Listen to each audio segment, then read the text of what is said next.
중심으로 남의 이야기는 힘이 없다. 나의 이야기로 살라. 이것이 오늘 말씀의 주제입니다. 어떤 성도가 부흥에 가서 은혜를 받았습니다. 그곳에서 벽돌 한 장을 얻었습니다. 그 벽돌에 은혜 받은 날짜와 목사님 성함을 적어서 자신의 뒷뜰에다 갖다 놓습니다. 뒷뜰에는 그런 벽돌이 산더미처럼 쌓여 있었습니다. 그런데 그 벽돌로 집을 짓지 못했습니다. 그 성도는 그 벽돌 옆에서 쪼그려 비바람을 다 맞으면서 추위에 그리고 굶주렸습니다. 집을 짓지 못하고 그냥 누가 찾아오면 내 이 벽돌 자랑하면서 하나씩 빼서 자랑을 했습니다. 그 벽돌로 집을 짓지 못한 채 말입니다. 유명한 목사님, 좋은 설교, 또 이름 있는 여러 교회를 많이 알고 있다. 좋은 일입니다. 그런데 그 벽돌로 내 집을 짓지는 못합니다. 내가 하나님을 만난 이야기, 내가 헌신했고 내가 눈물을 흘렸던 교회의 헌신 이야기, 그것으로 집을 짓는 것입니다. 그것이 소중한 것입니다. 남의 이야기는 큰 힘이 없습니다. 나의 이야기가 있는가? 이것이 우리에게 제일 소중한 것입니다. 오늘 본문은 두 가지를 말합니다. 첫째, 남의 이야기는 힘이 없다라는 것입니다. 성경에 2대 질문이 있습니다. 구약에 하나, 신약에 하나 있습니다. 정말 중요한 질문입니다. 첫 번째 질문은 창세기 3장 9절에 여호와 하나님이 아담을 부르시며 그들에게 이르시되 네가 어디 있느냐. 그리고 두 번째 질문은 신약 오늘 본문에 있습니다. 마태복음 16장 15절입니다. 이르시되 너희는 나를 누구라 하느냐. 이 두 가지가 왜 그토록 중요한 질문인가? 네가 어디 있느냐? 그것은 네가 누구냐라는 거예요. 인간은 누구냐? 너는 도대체 누구인가? 우리는 평생 하나님을 믿지 않더라도 이 질문 속에 답하며 살고 있습니다. 내가 누군가? 인간이란 무엇인가? 그렇죠? 근데 성경에서 말하는 인간은 뭐죠? 하나님의 형상대로 지음을 받았지만 악한 마귀의 꼬임에 빠지고 자기가 하나님의 길이 아닌 마귀의 길을 택합니다. 그래서 자기가 주인 되어 살아가고 있어요. 네가 어디 있느냐? 이것을 아느냐? 그런데 또 하나의 질문이 너희는 나를 누구라 하느냐?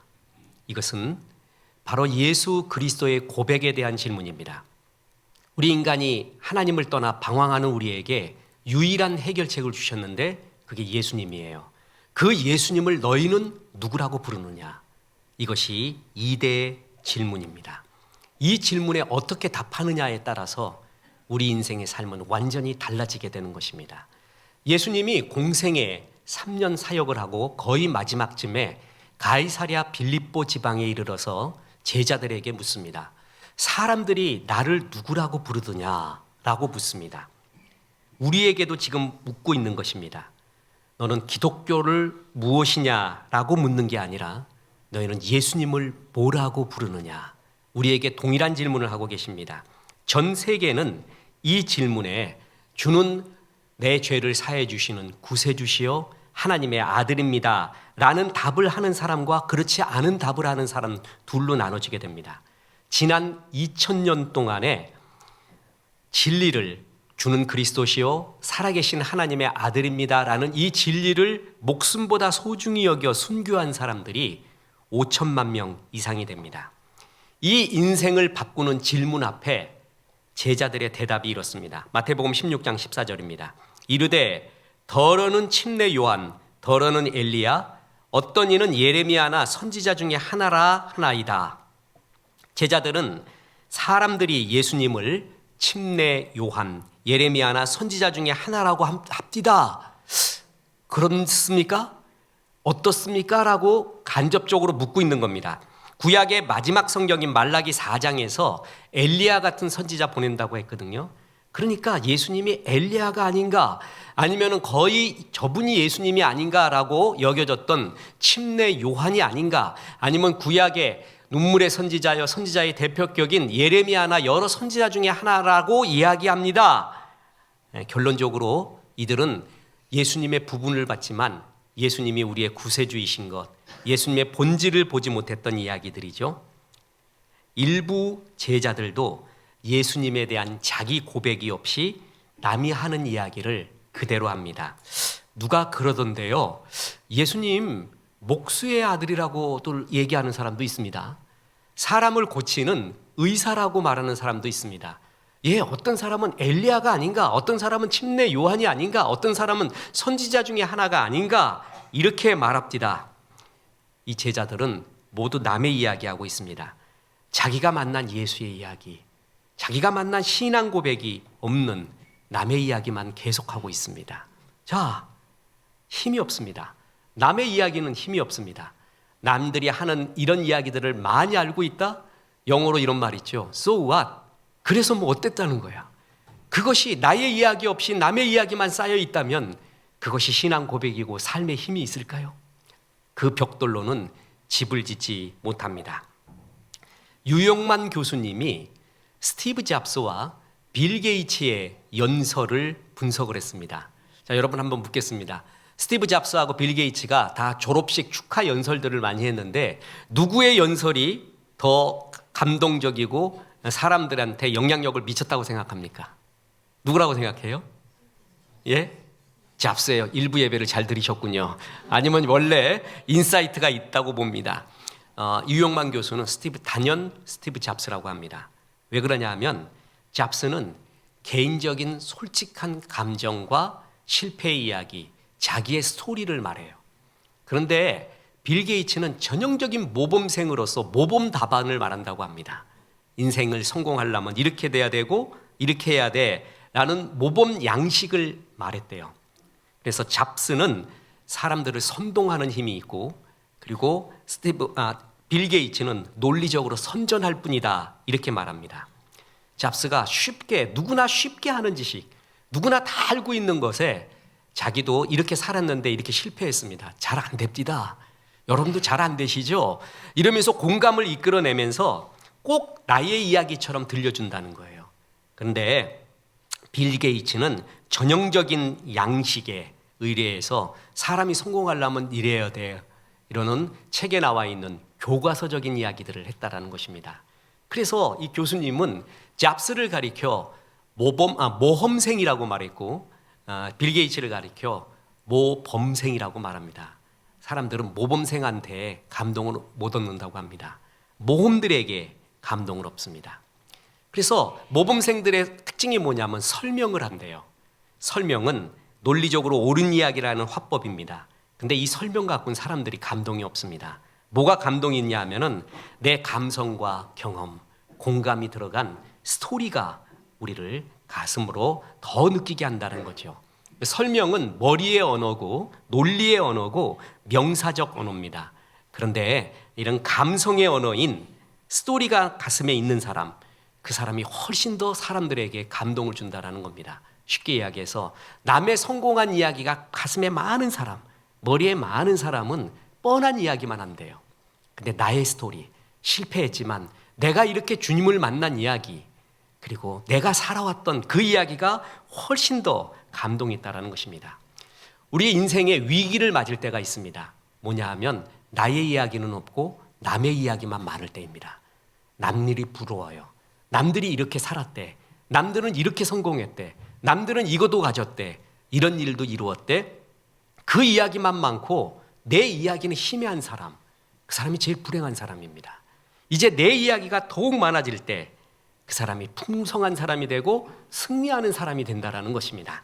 하나님에 대한 객관적인 지식만 많다면 그처럼 메마를 수가 없습니다. 하나님을 체험한 나의 이야기, 초라한 것 같지만 나의 이야기가 있는 사람, 그 사람이 승리한다는 것입니다. 다시 말씀드립니다. 예수님을 뭐라고 부르느냐? 사람들이 그러는데요, 이렇다고들 합시다. 침례 요한, 아니면 엘리야, 아니면 예레미야나 선지자 중에 하나라고 합디다. 남의 이야기만 있는 사람, 그것은 힘이 없습니다. 은혜도 없습니다. 그래서 오늘 본문은 결론이자 두 번째 교훈을 우리에게 줍니다. 나의 이야기로 살라라는 것입니다. 이런 제자들의 이야기를 듣고 예수님이 다시 묻습니다. 너희는 나를 누구라고 하느냐? 마태복음 16장 15절입니다. 이르시되 너희는 나를 누구라 하느냐? 자, 남들이 하는 얘기가 아니다. 너희는 나를 누구라고 부르느냐? 이 결정적인 질문을 합니다. 이때 베드로님이 대답합니다. 베드로님은 실수도 많이 하고 왠지 베드로가 말했다 그러면 우리가 입가에 웃음이 나오잖아요. 우리와 똑같은 성정을 가지고 있는 실수와 허물이 많은 분인데 이분이 정말 잘했던 세 가지의 대답이 있습니다. 그중에 랭킹 1이 이겁니다. 베드로가 대답합니다. 마태복음 16장 16절 시몬 베드로가 대답하여 이르되 주는 그리스도시요 살아계신 하나님의 아들이시니이다. 아주 기독교의 신앙의 예수님의 핵심을 말합니다. 그리스도, 이것을 히브리어로 하면 메사이아, 메시아라고 합니다. 구세주라는 뜻입니다. 그리고 하나님의 아들이라고 말합니다. 이 고백은 예수님에 대한 결정적인 고백입니다. 하나님의 아들이라는 이 사실은 이미 예수님이 침례를 받으실 때 하나님이 선포하셨던 이야기입니다. 보세요. 마태복음 3장 17절에 하늘로부터 소리가 있어 말씀하시되 이는 내 사랑하는 아들이요 내 기뻐하는 자라. 예수님이 침례받고 나오실 때 내 사랑하는 아들이라고 말했잖아요. 이 고백을 베드로가 그대로 한 겁니다. 베드로가 두 가지 핵심을 말해요. 메시아입니다. 그리스도입니다. 하나님의 아들입니다. 자, 하나님의 아들에 대해서는 설교를 참 많이 했습니다. 어렵지 않다고 그랬죠? 여러분, 소의 새끼를 뭐라고 불러요? 송아지. 전 어려운 거 안 묻습니다.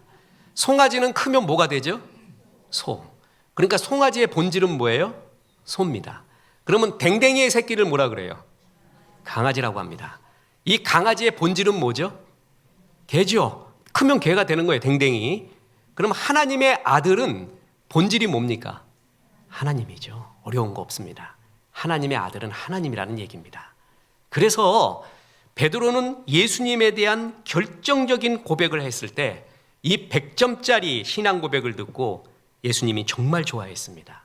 그러면서 이것은 네가 혈과 육으로 안 게 아니다.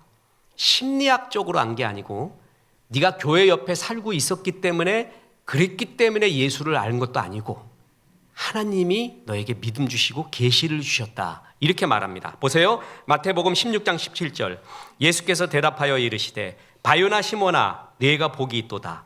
이를 내게 알게 한 이는 혈육이 아니요 하늘에 계신 내 아버지시니라. 그러면서 그렇게 좋아하셨습니다. 나의 이야기가 있는가? 나의 신앙 고백이 있는가? 그게 힘이 있습니다. 우리는 그것으로 사는 것입니다.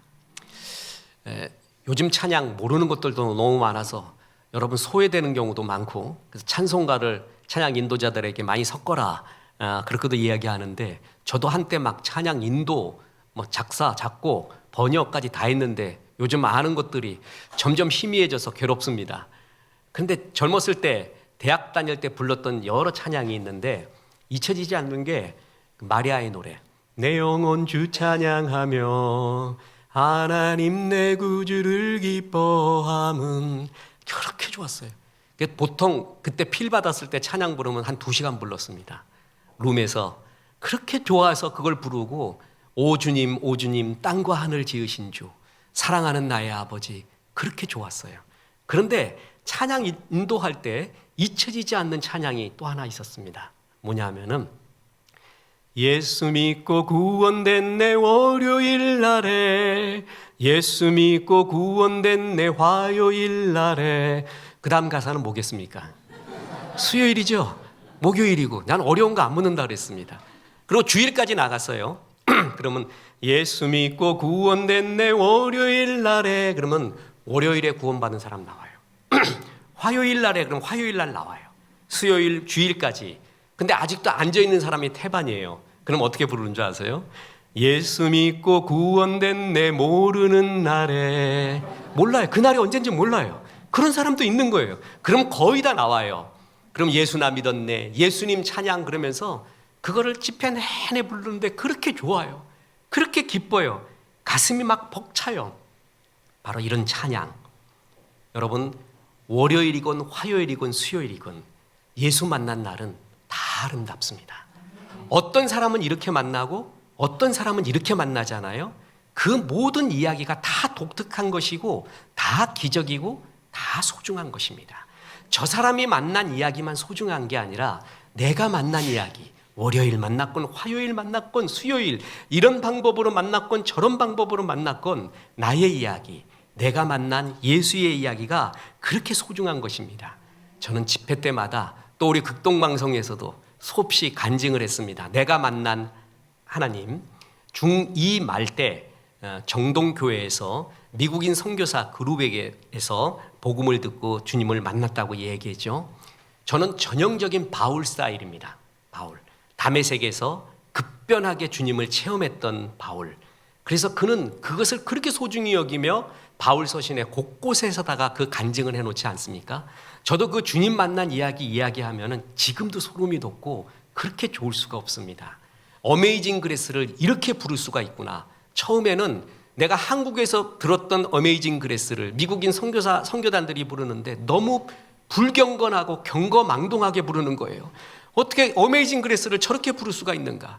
복장도 너무 심했어요. 밀가루 푸대 같은 걸 입고 와가지고 또 경건하게 좀 이쁘게 이렇게 수수하게 화장을 해야 되는데 진하게 하고 루즈도 엄청 밝은 거, 귀에는 아직도 잊혀지지 않는 게 그 귀에 지하철 손잡이만한 그거라 그랬죠. 그리고 지금도 기억나는 게 있어요. 목걸이도 스님 묵주알같이 그냥 희만한 거. 그리고 흔들어대면서 불러요. 근데 그게 그렇게 좋을 수가 없었어요. 그때. 그리고 그것이 주님을 만나는 시작이었고 복음 듣고 요한복음 3장 16절 그 쉬운 것으로 주님 영접하고 밤새도록 하나님을 아버지라고 부르고 그렇게 아버지라고 부르는 게 좋았는데 새벽 닭이 우는 것 같은 새벽이 옵니다. 예수님이 새벽 닭 울 때, 베드로가 새벽 닭 울 때 그렇게 울었듯이 그 새벽이 오는 걸 느끼고 결심을 했잖아요. 내가 이렇게 살아서는 안 된다. 어떻게 58명 중에 56등이냐? 이게 인간이냐? 예수 믿는 사람이 이렇게 살아서 되겠는가? 주께서 나를 사랑하시고 비전이 있다고 했는데 이렇게 살아서는 안 된다. 그날 하루에 결심을 했습니다. 하루에. 이것이 내가 주님 만난 이야기예요. 이것은 나의 이야기예요. 여러분은 다를 것입니다. 그 이야기가 더 소중한 거예요. 여러분, 제가 누차 말하지만 저는 특별 간증 같은 걸 별로 좋아하지 않습니다. 왜냐하면 너무 독특하고 특별한 간증, 강인하게 만난 그 간증이 있잖아요. 그러면 나의 간증이 너무 압권을 당해요. 나의 간증은 너무 초라해 보여요. 저렇게 만나야지만이 진짜인 것 같아요. 나의 이야기가 내가 주님 만난 이야기는 아닌 것 같기도 하고 너무 초라해 보여요. 그래서 그런 거 별로 좋아하지 않습니다. 내가 평범하게 만난 이야기, 내가 주님 사랑했던 이야기, 지금까지 살아온 나의 스토리, 그게 가장 힘이 있고 가장 소중한 것입니다. 특히 무명의 이야기일수록 더욱 좋습니다. 왜 그런 줄 아세요? 하늘나라에 상급이 있기 때문에 그렇습니다. 제가 제 아내한테 하는 말이 있습니다. 이거는 하늘나라의 상급을 위한 것이야.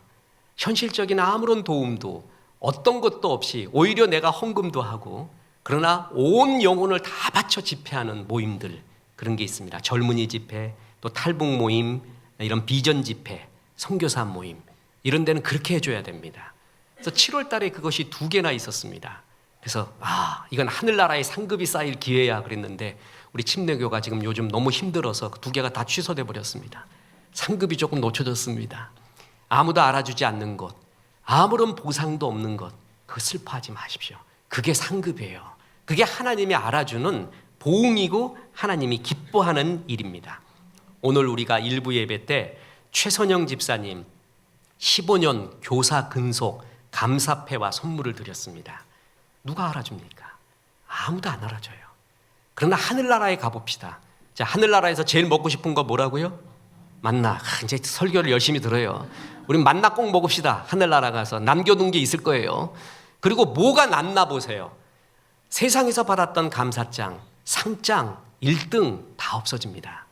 교회에서 이름 없고 빚도 없는 나에게 교사 임명증 준 거, 첫 서리집사 임명증 준 거, 장로 됐다고 권사 됐다고 감사패 주고 임명장 준 거, 이렇게 교사 열심히 했다고 감사패 준 거, 그거 세상에서 아무것도 아니죠. 하늘나라에서는 그거밖에 없습니다. 인생 아무것도 아니에요. 안개 같고 바람 같습니다. 그거 남는 거예요. 그거 정말 소중한 거예요. 이런 걸 소중히 여길 줄 아는 믿음, 나의 스토리, 하나님 앞에서 이 나의 스토리 있는 것. 저는 취준생이라고 그러죠. 취업 준비하는 학생들에게 예수님을 드러낼 수 있는 예수님을 부인하지 않을 수 있는 좋은 자기소개서가 있다고 생각을 합니다. 난 주일학교 교사를 몇 년 동안에 성실하게 했습니다. 이런 이야기. 아무것도 아닐 것 같은데 만약에 내가 인사 담당자라고 하면은 굉장히 감동받을 거예요. 나는 성가대를 하는데 우리 교회에 1부 성가대도 쓰고 2부 성가대도 서왔고 그거를 이토록 이렇게 성실하게 해왔습니다. 그때 너무나 기쁩니다. 그럴 때 인사 담당자가 어떻게 볼까요? 뭔가 스토리가 있구나. 신실함이 있구나. 이 작은 걸 소중히 여기는구나. 그렇게 생각하지 않을까요? 저는 이것이 정말 소중하다고 생각합니다. My Way는 나의 스토리, My Story가 쌓일 때 나오는 것입니다. 하나님은 내 분량만큼만 결산하십니다. 달팽이 보고 왜 너는 말같이 달리지 못했느냐 그렇게 말하지 않습니다. 전봇대 보고 너는 왜 꽃을 피우지 못했느냐 그렇게 말하지 않습니다. 내 분량, 내게 주신 것이 있어요. 그게 소중한 것, 내게 하라고 하신 것이 소중한 나의 이야기입니다. 그래서 요한복음 17장 4절에 아버지께서 내게 하라고 주신 일을 내가 이루어 아버지를 이 세상에서 영화롭게 하였사오니, 하나님이 영광 받는 게 뭐죠? 내게 하라고 한 일, 그 일을 했던 거예요. 그게 나의 이야기예요. 내가 예수 만난 이야기, 내 기질과 은사대로 하나님께 충성하고 헌신했던 나의 이야기, 그것을 하나님은 제일 소중하게 여긴다라는 것입니다. 내게 줄로 재어준 구역에서 그것을 소중히 여기고, 주님, 내가 이 일을 하다가 왔습니다. 그것이 얼마나 소중한 일인지, 나의 이야기, 나의 줄로 재어준 구역, 나의 비전을 알면서부터 타오르기 시작합니다. 게으름에 대한 유일한 처방은 부지런하자라는 결심이 아닙니다. 게으름에 대한 유일한 처방은 내 안에 불꽃을 발견하는 것입니다. 내 안에 하나님이 하라고 하시는 일, 그걸 발견하면 잠자는 게 아깝습니다. 아침이 그렇게 좋을 수가 없습니다. 책상에 앉고 기도하고 주의 일하는 게 그렇게 신날 수가 없습니다. 이 나의 일이 소중합니다. 그렇습니다. 현대 사회는 드림 소사이어티, 꿈꾸는 이야기의 사회라는 것입니다. 첫 번째는 기술의 사회였습니다. 대표자가 제너럴 포드 같은 사람이 자동차를 만들어내면서 기술혁명을 일으켰죠. 그 다음이 빌 게이츠를 대표로 하는 정보화 사회라고 합니다. 굿 인포메이션을, 좋은 정보를 얼마나 갖고 있느냐. 그런데 지금 사회는 이야기의 사회라고 합니다. 네가 얼마나 저 회사는 이야기를 많이 품고 있는가, 저것은 얼마나 독특한 이야기가 있는가, 그것이 곧 경쟁력이 되는 드림 소사이어티라는 것입니다. 코펜하겐 공항에서 그린랜드의 빙원을 통째로 사들인 적이 있습니다. 그 빙원을 그대로 사갔고요, 그 얼음들을 각 얼음으로 만들었습니다. 그래서 VIP 라운지와 항공기 1등 고객에게 제공을 합니다. 그러면서 그냥 얼음입니다라고 하지 않고 이런 카드를 적어줍니다. 이 얼음에는 피라미드가 만들어지기 훨씬 이전의 공기, 곧 태고 쪽 숨결이 담겨져 있습니다. 그냥 얼음을 물리적으로 분석하면 그냥 물 되는 거예요. 근데 이 얼음 뭔지 아세요? 그린랜드의 얼음인데요, 이집트 피라미드가 만들어지기 전 그 태고 쪽 신비가 켜켜이 쌓인 게 이 빙하였습니다. 이거를 잘라서 여러분 우리 1등 고객에게 제공하는 겁니다. 그러면 먹을 때 기분이 어떨까요? 그냥 얼음이 아니라 태고의 신비 같은 이야기를 먹는 듯한 느낌, 그런 느낌이 들잖아요. 기분이 좋은 거예요. 아무것도 아닌 것 같았는데 이 이야기를 들으니까 태고의 맛을 보는 듯한 그 마음을 드는 거, 그게 우리 인생들의 마음이라는 거예요. 저는 젊은이 만나면 꼭 물어보는 게 두 가지가 있다고 했죠. 하나가 좋아하는 아이돌이 뭐냐, 지금 최고 인기 있는 그룹이 뭐냐는 걸 물어봐요. 그리고 메모까지 합니다. 근데 한 달마다 바뀌어요.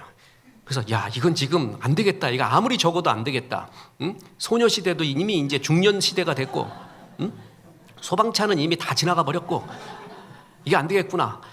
벌써 그렇게 돼버렸어요. 슈퍼주니어인가는 이제 중년 주니어가 돼버리고, 그래서 이건 메모해도 별 의미가 없다 그러는데 휴대폰을 물어봅니다. 너 스마트폰 중에 갤럭시 쓰냐 아이폰 쓰냐는 걸 꼭 물어봐요, 젊은이들한테. 그리고 자기 아이폰 쓰는 게 젊은이들이 많아요. 그럼 물어봅니다. 왜 쓰냐라고 물어봐요. 왜? 갤럭시하고 뭐가 차이가 나? 무슨 기능의 차이가 나고 뭐가 나지? 그러니까 기능적인 차이에 대해서는 별 말 안 해요. 무슨 말 하는 줄 아세요? 이 아이폰 갖고 있으면 뭔가 있어 보인대. 좀 있어빌러티, 있어 보이는 능력. 아무것도 아닌 거 소유했는데 아이폰이 만들어낸 이야기, 어떤 거 꿈 같은 이야기, 그게 있다는 거예요. 거기에 들어가는 것 같아요. 그 그룹에 들어가서 같이 뭔가 그 꿈의 이야기를 하는 듯한 착각 내지는 즐거움이죠. 이왕 똑같은 거 쓰는데 회사가 꿈을 담고 있느냐, 꿈을 갖고 있느냐, 독특한 꿈이 있느냐, 그 꿈에 들어오세요. 이것이 지금 현재의 경쟁력이라는 것입니다. 만년필 최고는 몽블랑입니다. 전 세계 만년필의 70%를 좌우하고 있습니다. 요즘 만년필 연구를 많이 합니다. 이유 두고 있고. 그런데 이 몽블랑에서 1990년대부터 새로운 전략을 하나 피기 시작했는데 만년필에 인격을 부여하기 시작을 했습니다. 만년필에 이야기를 품게 만들기 시작했다는 것이죠. 뭐냐 하면 작가 시리즈를 만들기 시작했습니다. 독일 만년필이거든요. 근데 시장은 미국이에요. 역시 미국 쪽이 많다라는 걸 알고 미국 사람들이 어느 작가를 좋아하는가 딱 보니까 해밍웨이 같은 사람, 그리고 톰 소여, 허클베리 핀 만든 누구죠?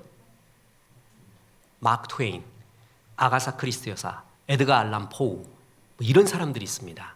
이런 사람들을 미국 사람들이 좋아해요. 그래서 만년필에다가 작가 이름을 넣고 그 작가를 상징하는 그림, 문향들을 넣기 시작을 합니다. 그럼 예를 들어서 내가 해밍웨이를 좋아해요. 그죠? 근데 이왕 만년필 살 거 내가 좋아하는 작가 거를 사죠. 그럼 해밍웨이가 그거 갖고 쓴 건 아니에요. 그런데 그거 갖고 있으면 왠지 해밍웨이에 동참하는 것 같아요. 해밍웨이가 좋아했던 그림, 좋아했던 어떤 모양 패턴 그렇게 하고, 저 같은 경우는 저는 어린 왕자를 좋아합니다. 제 젊었을 때 별명이 패티 프린스 한, 어린 왕자 한이었습니다. 지금 중년 노년 돼가지고 지금 거시기 하지만 여러분 지금 저를 보지 말고 옛날 한번 봐봐요. 그게 괜찮았어요. 내가 나중에 이제 우리 옛날 사진 전시회하면 여러분 깜짝 놀랄 겁니다. 그래서 어린 왕자였어요. 그리고 그 어린 왕자에서 수많은 영감을 얻었어요. 많은 진짜 좋은 책이에요. 지금도 그것만 가지고 예를 들어 설교하래도 1년을 할 수 있을 정도로 영감 있는 책이에요. 어린 왕자. 그래서 그 피규어도 삽니다. 그런데 어린 왕자 만년필이 나왔어요. 그럼 어떻게 되겠어요? 그거 사죠, 당연히. 당연히 그거 사서 같이 입고 싶어 하는 거예요. 왜냐하면 그 어린 왕자의 이야기에 내가 들어가고 싶은 거예요. 이렇듯 모든 기업들은 지금 이야기를 품고 있지 않으면, 독특한 이야기로 상품을 팔지 않으면 경쟁에서 뒤떨어지는 그런 시대가 되어갑니다. 더 심한 거는요, 미국인 최초로 지구 궤도를 돈 우주 비행사인 존 글렌이라는 사람이 있습니다. 그 사람이 탔던 로켓가 있거든요. 그 로켓의 일부 이제 박물관에 있는데 일부를 뜯었어요. 그래서 그 뜯은 제품 갖고 만년필을 만들었어요. 뜯은 걸로. 더 심한 것도 있습니다. 1972년 베이징을 방문한 리처드 닉슨 대통령은 만년필 2개를 갖고 갑니다.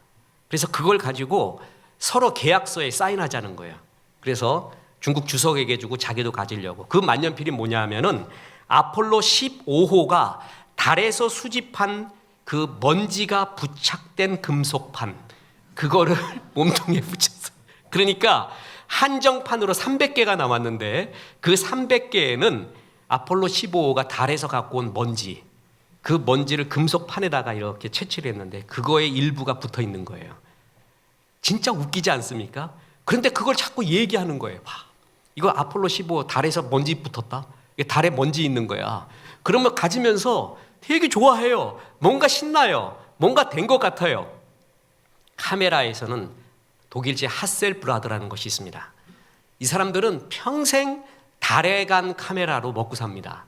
그 달에 아폴로 11호가 가서 카메라 들고 있는 모습 있잖아요. 그게 하셀브라드입니다. 우리는 달에 갔다 이거예요. 달에 간 카메라라 이거예요. 근데 지금 내가 핫셀을 사면 달에 간 건 아니에요. 근데 달에 간 이야기를 품게 돼요. 그렇게 좋을 수가 없어요. 이게 인간이에요. 인간은 이야기를 좋아해요. 이야기의 힘이 이토록 강한 거예요. 성도님 신방 가면은 벽이 넓은 집이 참 부럽습니다. 거기에 그림이 걸려 있는 집이 참 좋은데, 우리 김인옥 권사님 댁 신방 가면은 거기 김종회 화가의 그림이 3점인가 이렇게 있습니다. 설악산부터 해서.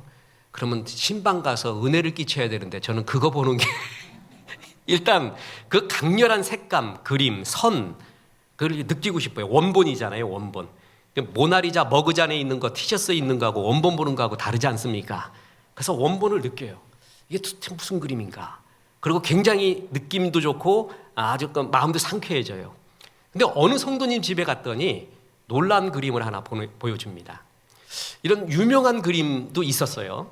근데 그거 말고 목사님 제가 제일 좋아하는 그림이래. 그러고 보여왔어요. 보니까 크레용 같은 걸로 그린 아무것도 아닌 반추상화의 그림인데 자기는 이게 제일 좋대요. 그래서 무슨 일인가 라고 봤더니 요즘 화가 중에 궁중음악가와 궁중화가가 있듯이 이 궁중화가 같은 사람이 저 사람의 삶의 이야기를 듣는데요. 화가가. 나 어렸을 때 어디 태어났습니다. 어떻게 자라났습니다. 어느 초등학교 나오고 어떻게 됐습니다. 어떻게 됐습니다. 지금 어떤 실패를 했고 지금 어떻게 성공하고 이까지 살아온 이야기를 쭉 들어요. 화가가. 그걸 메모해놨다가 그걸 그림 한 장에 다 그려주는 겁니다. 그림 하나에 그게 다 들어가 있는 거예요. 그러니까 목사님 이게 제가 태어난 곳입니다. 이거는 뭐고 반추상으로 그린 거예요. 근데 이 사람은 커피 마시면서 내 그것만 본대요. 그게 그렇게 좋대요. 다음에 유명한 그림도 있지만 그게 좋은 게 뭐죠? 거기에 뭐가 있는 거예요? 나의 이야기예요. 나의 이야기. 내가 저기에 있는 거예요. 내가. 남의 이야기는요 힘이 없는 거예요. 내 이야기가 들어가 있는 것, 그게 애착이고 하나님이 기뻐하는 것도 바로 나의 이야기예요. 나의 이야기. 그러니까 그 그림이 그렇게 좋대. 나한테는 아무 소용이 없어요. 내가 어디서 태어나고 뭐 좀 나하고는 상관도 없어요. 근데 이 사람은 그렇게 좋은 거예요. 어린 왕자가 자기 별에 사랑하는 장미 하나가 있었습니다.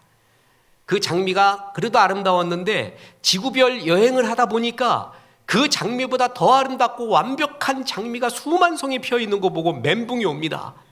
나는 내 별에 장미만 이쁜 줄 알았는데 이 장미가 수만 송이 피어 있다니 멘붕이 왔어요. 그랬더니 사막의 여우 현자지요 이렇게 말합니다. 그래도 말이야, 그 너의 별에 있는 장미가 제일 소중해. 왜 소중한지 아니? 너의 이야기, 너의 눈물, 너의 시간, 너의 마음, 너의 열정, 그 모든 것이 그 장미에 들어있지 않니? 그 장미가 제일 소중한 것이야. 이렇게 말했습니다. 내 장미, 나의 이야기가 들어가 있는 장미가 제일 소중하다는 것입니다. 또 이야기하겠습니다. 미츠키 아키코라는 승무원이 있습니다. 이 사람이 외국 항공사 이렇게 해외 항공을 하면서 16년 동안 퍼스트 클래스 담당자였습니다. 이 사람이 퍼스트 클래스 승객들은 어떤 습성이 있는가를 갖고 책을 쓴 게 퍼스트 클래스 승객은 펜을 빌리지 않는다라는 책이에요. 거기에 보면 퍼스트 클래스 사람들의 특징이 있는데 손에 역사책이 들려있다. 절대 펜을 빌리지 않는다. 항상 메모할 준비하고 있다는 거예요. 끊임없이 메모한다. 낯선 사람을 경계하지 않는다. 그리고 또 하나, 자기만의 명품이 있다. 비싸다라는 명품이 아니라 어떤 사람이 낡은 가죽 가방을 늘 들고 다니더래요. 뭔가 하고 봤더니 자기 아버지가 물려준 거래. 자기 아버지의 눈물과 힘이 여기 다 있대. 그거를 소중히 여기는 자기만의 명품. 어떤 사람은 아버지가 물려준 만년필, 그걸 가지면 아버지의 의지, 사랑을 생각하는 그런 걸 소중히 여기는 자기만의 명품들이 있다라는 거예요. 그게 뭐죠? 나의 스토리입니다. 나의 이야기가 있는 사람, 그 사람이 명품 인생입니다. 상품도 공동체도 자기의 이야기가 있는 것이 명품 공동체, 명품 상품입니다. 그렇듯이 나의 이야기가 있는 인생이 명품 인생입니다. 여러분 지금 많은 분들이 인생 후반전을 맞았습니다. 후반전 전에 하프타임이 있죠. 전반전, 하프타임, 후반전 있는데 그 어느 때가 후반전인가 나이하고 상관없습니다. 조금만 기도해 보면 내가 지금 하프타임이구나라는 걸 알아요. 그때 준비하는 거예요. 그리고 후반전을 맞이하게 돼요. 하프타임은 반드시 있습니다. 후반전은 전반전과 달라야 됩니다. 전반전은 먹고 살기 위해 내 포지션 위에 달려옵니다. 근데 후반전은 의미를 쫓아야 됩니다. 의미, 내가 살았던 의미, 살아오는 의미. 이 의미 없이 전반전과 똑같이 정신없이 달려온다면 우리는 아무 의미 없는 깡통 인생이 됩니다. 아무리 좋은 이야기 듣고 벽돌로 쌓아놓고 이 이야기 쌓아놔도 그 벽돌로 집을 짓지 못합니다. 그거 자랑해도 아무 소용이 없습니다. 후반전은 하나님을 사랑하는 이야기, 하나님이 내게 하라고 하신 일을 질주했던 그 표대를 향해 달려갔던 나의 이야기, 그 의미가 계속 쌓여가야 됩니다. 하나님과 동행한 이야기, 이 이야기가 가장 아름다운 이야기입니다. 주는 그리스도시요 살아계신 하나님의 아들이시니이다. 이 강한 고백 가운데 하나님, 내게 이런 일을 하라고 하셨지요. 이런 일을 내 기질과 나의 은사와 나의 모든 걸 통해서 말씀하셨지요. 전 그것을 달려갈 때 행복했습니다. 그렇게 하루하루 하나님과 동행했습니다. 이 나의 이야기. 그래서 창세기 5장 24절 끝으로 말씀드립니다. 에녹이 하나님과 동행하더니 하나님이 그를 데려가심으로 세상에 있지 아니하였더라. 에녹도 죽었습니다. 그런데 죽었다고 이야기하지 않습니다. 하나님이 데려갔다고 합니다. 하나님과 동행한 나의 이야기가 있는 사람, 그 사람은 죽는 사람이 아닙니다. 하나님이 같이 이 세상을 동행했듯이 천국에서도 영원히 동행하려 데리고 가시는 사람, 그런 사람이 됩니다. 여러분, 내가 하나님과 동행한 이야기, 내가 우리 교회에서 눈물을 흘리며 헌신했던 이야기, 이름 없이 빛도 없이 사람을 살려냈던 그 이야기가 제일 소중합니다. 그 소중한 헌신의 이야기를 가슴에 품고 더욱더 나의 이야기, 하나님께 드렸던 나의 이야기를 쌓아가십시오. 그래서 하나님이 기뻐하는 축복의 통로 되시기를 주 예수의 이름으로 축원합니다. 하나님 말씀 생각하며 찬송합니다. 나의 힘이 되신 여호와여.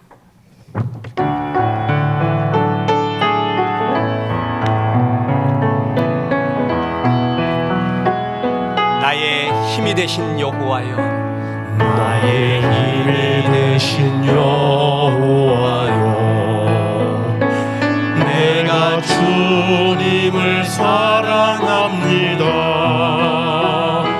주는 나의 반석이시며 나의 요새시라. 주는 나를 건지시는 나의 주, 나의 하나님, 나의 피할 바위시요 나의 방 되시라. 나의 하나님,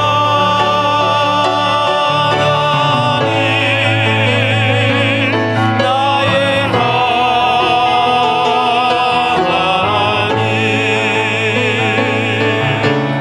구원을 보이시오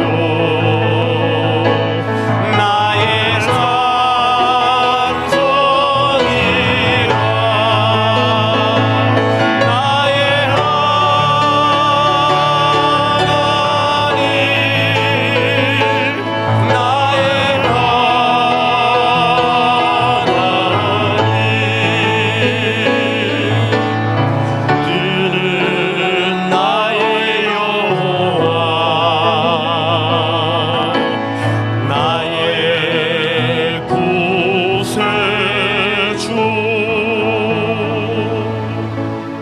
이제는 우리 구주 예수 그리스도의 은혜와 하나님의 크신 사랑과 성령님 주님과 동행한 나의 이야기를 소중히 여기라 말씀하심이 이 말씀에 아멘한 성도들에게 함께 하셔서 이제부터 끝날까지 크신 영광 받으시옵기를 우리 구주 예수 그리스도 이름으로 축원하옵나이다. 아멘.